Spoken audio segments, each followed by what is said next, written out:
Magandang gabi po sa inyong lahat. Yung last part ng gospel, inyo pong narinig na magkakaiba po yung bukasyon. Merong tinawag sa pag-aasawa talaga. Mayroon namang single forever kahit ano pang hanap ng hanap. Talagang single ka forever. Merong single para sa kaharian talaga ng Diyos.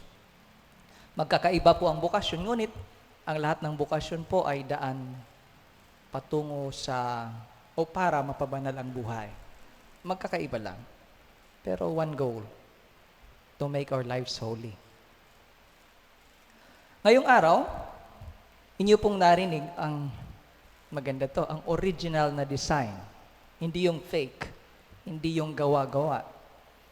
Ang original na design ng Diyos sa pag-aasawa. Yung kalooban ng Diyos sa pag-aasawa. Tingnan po natin. Una, He designed it male and female. Male and female. Babae, lalaki. Lalaki, babae. Hindi babae, babae. Hindi lalaki, lalaki. Hindi trans, trans. Itong design na ito ay hindi po gawa ko. Hindi rin po gawa ni Father Herbert. Hindi gawa ni Cardinal. Ito po yung design ng Panginoon. So pag ma'am ka. Pag sir ka. Lalaki, babae. Yan po ang design ng Panginoon. Authorship. Siya po yung author. Diba? Pag nagsusulat po tayo, yung iba nga may footnote eh. Siya pong nagsulat nito. As a sign of respect, na siya po yung author. So pinapaalala sa atin na ganun po talaga ang design ng Panginoon. Masakit man tanggapin para sa iba, pero yan po ang design ng Panginoon. Yan po ang design.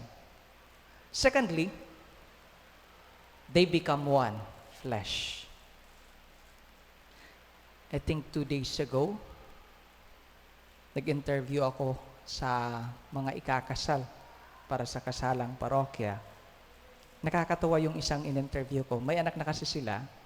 So, karga-karga niya yung anak niya. While in-interview ko yung nanay. So, pagdating niya, pag-upo niya, sabi ko, kanino man ang batang iyan? Sa iyo ba o sa tatay? Alam niyo ba kung anong sagot niya? Nakakatuwa yung sagot niya eh. Father, sa amin po. Hindi niya sinabing yung mata sa akin, yung ngiti sa ama. Hindi. They become one flesh. Sa amin po. Sa amin po. Sabi ko, nakakatuwang sagot na gano'n. Mukhang malalim yung pinagsamahan nitong mag-asawang. Kasi kung iba yon, Father, yung mata, akin yan. O, syempre naman, pagbabae, sa akin talaga tumana, Father, di ba? Pero ito, hindi. Iba siya. Sa amin po, Father. Pinag-isa ng Diyos ang mag-asawa. Pangatlo naman po, pinapaalala sa atin yung hamon o yung tawag ng Panginoon sa lahat ng mag-asawa o sa lahat ng authorities.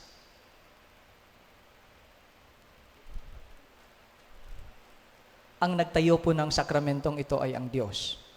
So task, gawain ng simbahan at gobyerno na pangalagaan ang pinag-isa ng Diyos, ang mga mag-asawa.